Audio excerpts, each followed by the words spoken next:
Some lessons in life are learned the easy way, and then some punch you right in the face. And these are 4 lessons that I learned by getting punched right in the face so that you don't have to. Each of these lessons really taught me something, critical about life and leadership and resilience. So I want to share them so you can learn how to apply them and avoid the same mistakes that I make, even though you probably will. Hey, let's be honest, that's how we learn the best, is just making those mistakes. But let's not make those same mistakes. Make your own mistakes. Don't make my mistakes. The first one, and my son called me out on it in the podcast I do with him. His first story that he wanted to bring up was me getting stuck on our trip to the beach. That was a great story, wasn't it? So I had this vision of this. You guys remember Lethal Weapon, where where Griggs lived on the beach in the little camper? I had this vision where we parked the camper on the beach and we just had this epic weekend, listening to music, cooking out, whatever. So I got it I got a badass Opus 15 off-roading camper. I love that thing. I've got everything planned. I've got the gear. I got the ferry, the beach pass, everything that I need to do. I mean, we had some weather and it just cleared. We got on the ferry and the skies parted and God shined his light on us. And I'm like, man, I felt like the king. I felt like the dude. Everything was going my way. We get on the beach, we talk to the park ranger, and he's like, man, you guys got, a lucky rabbit's foot up your ass or something, because it just went from horrible to amazing. And I'm like, yeah, I'm living on, I'm on cloud 9 right now. So we get on the beach, we get our little sticker, everything. Then I turn the corner and the truck sinks. Just absolutely sinks down almost to the frame. And I'm towing this heavy ass camper. To give you guys an idea of what this felt like, I got there in the impeccable timing. We were gonna have camp set up, have dinner cooked, and watching the sunset. Like, as the sun was going down, we were ready to roll. And I mean, when I say it got stuck. Now, like, deep, and there's nobody to pull me out. It's a single road, so now I'm blocking traffic. So anybody that wants to go down the island, they can't. And then there was a turtle habitat on the beach side, so they couldn't pass on that side. So dude, we're talking like I just biffed it completely. And at that moment, I was frustrated. Let's be honest. Like, when a guy gets stuck, when a man gets his truck stuck, it's kind of an embarrassing moment, So nonetheless, I was pissed at myself. I knew that I was supposed to lower my tires, but I thought that I would just take the back trail, like the hard pack on the back, and then when I got on the beach, that I would lower the tires before I got on the beach, so that I wasn't worried about it. I thought, well, I'll just haul ass down there and then lower the tires and get on the beach, not knowing that the back road was actually softer than actually the hard pack on the beach. So learned something there. So I was very frustrated. I was very pissed. I know I should have lowered, and and guys were kind of helping me, but I was pissed. Guy that's stuck and he's trying to get unstuck, and I had to undo the truck and get the truck out first. The wheel on the camper, the teeth broke. So I had to get a bottle jack out of my truck, and it was a nightmare. So so this is what I learned. While I'm frustrated, while I'm pissed off, while I'm embarrassed, I look over at my son, and he's having the time of his life. He's finding things, he's having fun. They let the dogs out, him and Allie are playing. They are just oblivious to all of my frustration. And he is literally like, this is the best trip he's ever had. And so much so, he brought it up on a little podcast saying, Dad, you remember when you got the truck stuck? Let's not do that again, but do you want to go back there? He was just fun. So my point to all of this is, you can't lead others until you lead yourself. And what I was not leading myself was my mindset. He had a completely different mindset. He had this childlike wonder of what he was going to do. And here I am I'm in the gap instead of the gain. And the reality is, we got unstuck. We got the truck unstuck. We got the camper. We lowered the tires. We got the thing. We leveled it out. We got the boards. Some good old American fishermen came up and helped me out. And it was that amazing epiphany. While I was feeling all of these emotions, my 4-year-old was just living the time of his life. And the reality is, if you want to be a leader, whether it's in business, family, or life, you got to start leading yourself. And that starts with your mindset, your habits, the reactions of what shit's going to go sideways, right? But as leaders, we have to be that oak tree. We have to be that foundation that no matter what the wind's blowing, we're solid. We're that 200-pound, 6-foot-tall bottle of Valium, that it doesn't matter how hard the wind blows, we stay consistent. And that way our family can lean on us even more. And that was just such a big epiphany to me in that moment after the fact, of course. And the reality is your habits, your mindset, and your reactions shape the world around you. So there you go. Don't get stuck. And if you do get stuck, such is life. The next lesson that I want to share with you is the wrong people will destroy your life. Your network is your net worth, and you are the sum of the 5 most people you surround yourself with. And I just absolutely cannot tell you this enough. This was several years ago. This was in 2016 timeframe. Allie and I were doing some business. We got into business with some people that, let's just say, I think they were having some issues, and they saw us as an opportunity to kind of get out of those issues. Nonetheless, we navigated it well on the back end. But when building a business, it is so crucial that choosing the right people with the right personalities, with the right skills and credentials. And here's 2 things that I feel like they're the most valuable part of choosing these people in your life. And these could be your friends too. What are their core values? Do their core values align with your core values? Because core values are the rules of engagement. They're your rules of engagement for life. And if you don't share the same core values, then you're playing by different rules of engagement, and that is going to end in disaster. The second thing, what is the goal on the board? Whatever the goal on the board is, it has to align together. And if it does not align together, you guys are heading in 2 different directions. And if you got 2 business owners or 2 friends that one has one goal and one has the other, you guys are pulling yourself in polar opposites. And man, let me tell you, for us, it basically ended to where we just kind of washed our hands with the thing. We went our separate ways, figured out the money stuff, and then went our separate ways. And honestly, that is what led to the next business of partnering and creating Johnny Slicks. And we built an 8-figure company. But I learned those lessons prior to that colossal failure. And you know what? Everybody's friends now. Everybody's okay. You got to think, when you have that life and you have that turmoil in your life and you're like, oh God, it's just stress, and you're keeping, you wake up in the middle of the night thinking about it. It's just consuming you. The best thing you can do is get that monkey off your back. Have the candid conversation, because more than likely that person feels the same way. And as soon as we had the conversation, it was like, oh, okay, you have this vision. We have this vision.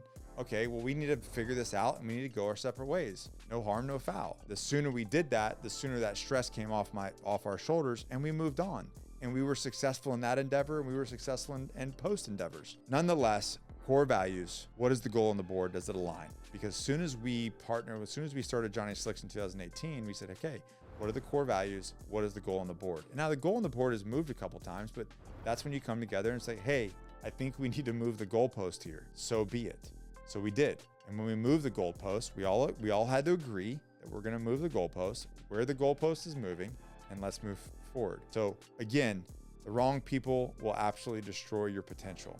You are the sum of the people you hang out with. You're the sum of the people you do business with. So audit your circle. If the people around you are not pushing you to be better, then you're pulling you down. Surround yourself with people that have the same core values, that are highly disciplined, that share your vision, that have whatever core values that you set. They have to match. Again, those are your rules of engagement. Oh, this is a good one. The biggest enemy you face is yourself. The guy looking right back in the mirror. It really is. There is not some big scary boogeyman out there trying to get you. It is you, man. You're the big scary boogeyman. You're the thing holding you back. You're the everything of what's wrong with you. It's you. It's you against you every single time of the week. Now listen, I've said this story before, but I'm going to share a synopsis of again. I was 20 years old. I was in the Marine Corps, and I got a shot at going to Marine Corps martial arts. I think it was one of the very first Marine Corps martial arts green belt instructor courses. Might have been 2002. I want to say I was even a Lance Corporal. I mean, I was young. I shouldn't even have been there, to be honest. But I got my shot, and I wanted to take it. Now, you got to keep in mind, at this point, I'd had some life adversity. I didn't grow up with a father in the home. I had a stepfather, if you want to call him a stepfather, from the time I was like 5 until 11, so like 6 years, who happened to be abusive. So I dealt with that. Then I got into gangs, and then I got 2 felonies by the time I was 13. So Had I dealt with some hardship? Sure. I had dealt with some hardship. Did I have a positive male role model in my life to understand or teach me how to deal with adversity? No. That I learned on my own. That was just life's hard knocks. So here I am in the Marine Corps, make it through recruit training. That's a whole story into itself. But came out on top, came out company honor man, get into the fleet. And I'm like, yeah, I want to go be a badass. So I got this opportunity. Marine Corps stood up the Marine Corps martial arts program in the early stages. And then this 3-week course was just absolute brutal. I mean, I don't know what it is now, but back then it was literally, you just went and it was like Fight Club. You just went and fought every single day, got knocked out, got hurt.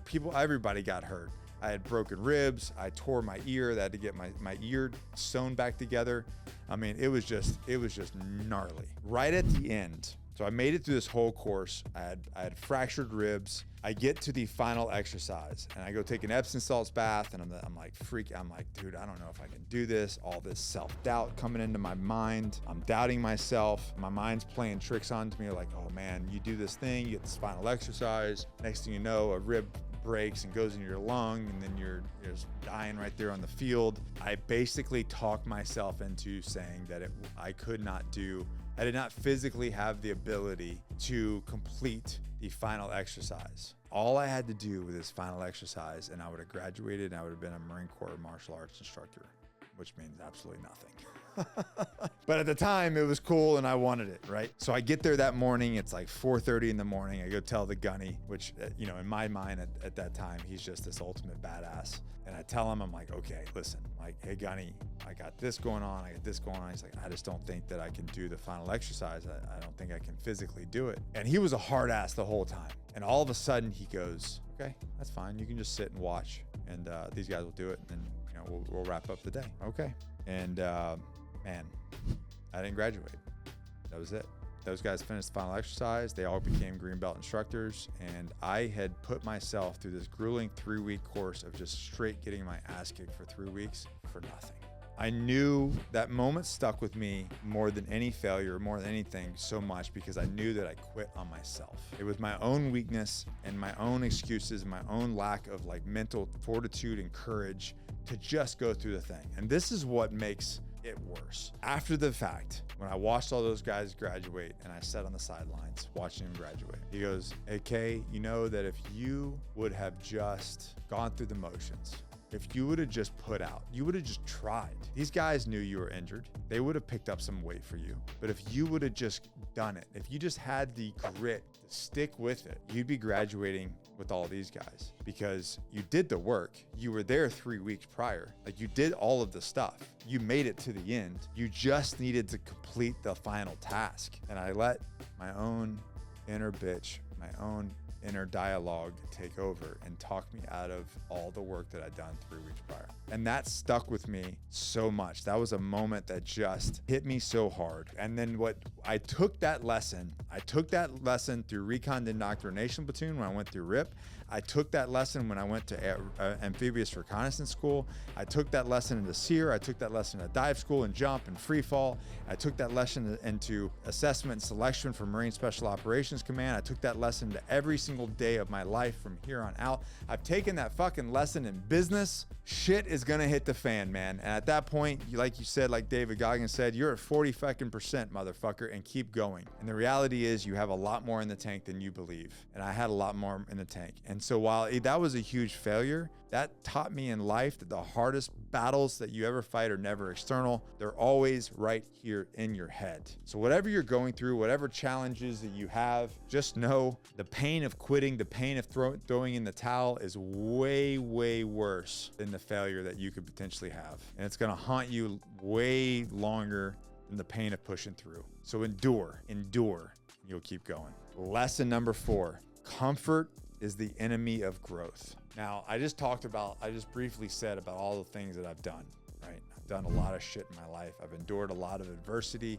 I've persevered through it. I've come out on top. I've become successful. But when I left the military, special operations, I left after 12 years in the Marine Corps.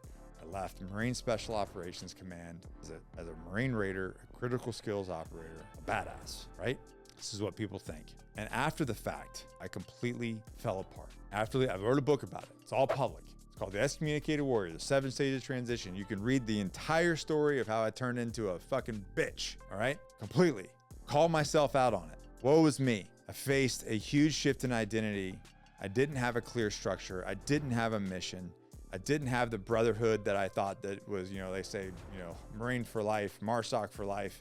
I didn't have that. I felt all of it was a lie. I felt lost. I was uncertain about the future. I did a contracting job, that job, and I felt lied to, and I completely fell apart. But the truth of it is, all the things that I had learned, all the things that had gotten me to where I was, that had gotten me successful in special operations, that made me a successful Marine, the discipline, the challenging myself, the grit, the constant striving to be better, the constant striving to have growth. I let all of that go because I was out then. I didn't do that job, so I didn't think I needed to be that. I was like, I can sleep in, I can have a little bit more drink. I don't have to work out as hard. That's what my head was telling me, that little voice in my head. But the reality was the little voice that said, you don't have to do cold showers. You don't have to work out so hard. You don't have to restrict your diet. You've done all that stuff for her. You don't have to prove yourself to anyone. That little voice that starts out with, you can just skip one workout. You can have one extra burger. You deserve it, is the same voice that within 2 years put me on a beach with a gun in my hand, ready to call it quits. Same voice. It just starts small and then it works your way. It turns into, it acts like your friend, but then it turns into this voice that says you're not enough. People, you're holding everybody around. You're holding your family back from moving on. And all of that starts with choosing comfort. And I know that's very dramatic, but the reality is that's the truth. And anybody that's been there knows that it starts with this small little voice and turns into something really nasty. That voice is not your friend. That voice will walk you right off a bridge or jump off a building or call you to end it. So the moment you stop challenging yourself is the moment you really start to die. The reality is, just like anything, growth requires discomfort. When you grow as a teenager, you have growing pains in your bones because they're stretching and they're growing. When you go to the gym and you lift weights, it hurts, it strains, you strain your muscles, and then you have to eat to repair those muscles. That's all growth. Well, that starts here too. Growth is challenging your beliefs. It's challenging the status quo. It's getting you to become better, and that's uncomfortable. You want your relationship to grow with your wife. Guess what you have to do? You have to have really uncomfortable conversations, and that relationships grow because of it. So whether it's your training, whether it's business, whether it's your relationships, whether it's a life transition, the worst thing you can do is settle for easy, stagnant life. Ugh, that is just gross. The obstacle is the way. Discipline is what gets you there. And uncomfortability is what makes you grow. Stay uncomfortable. Get comfortable in the uncomfortable. So do hard things. Choose hard over easy. Set difficult goals. Set the BHAG, the big, hairy, audacious goal. You go after it. Put yourself in situations that make you uncomfortable, that's like not your comfort zone. And then adapt. Adapt to them. It's the only way to stay sharp, and it's the only way to move forward. Always forward, man. No matter what. Always forward. Recap this. Lead yourself first. You can't lead others. You can't lead yourself. Keep yourself in the right headspace. Your network is your net worth. The wrong people will destroy your life. Biggest enemy that you'll ever face is yourself. And remember, comfort is the enemy of growth. So stay uncomfortable. Choose hard over easy. Guys, if you apply these lessons that I just taught you, or if I just shared with you, these stories that I just shared with you, man, I tell you what, you will soar in life. Absolutely soar in life. And you know what? I just recently did a habit video. So if you click one of these videos right here, if you need to change your habits, taking negative habits, turning into positive habits, and watching how changing 1% a day will make you 37 times better by the end of the year, click on that video and tell me which one of these lessons resonated the most with you in the comments. I'll see you in there. And if you do comment, I can help you out. I'd love to. See you guys in the next video. Peace.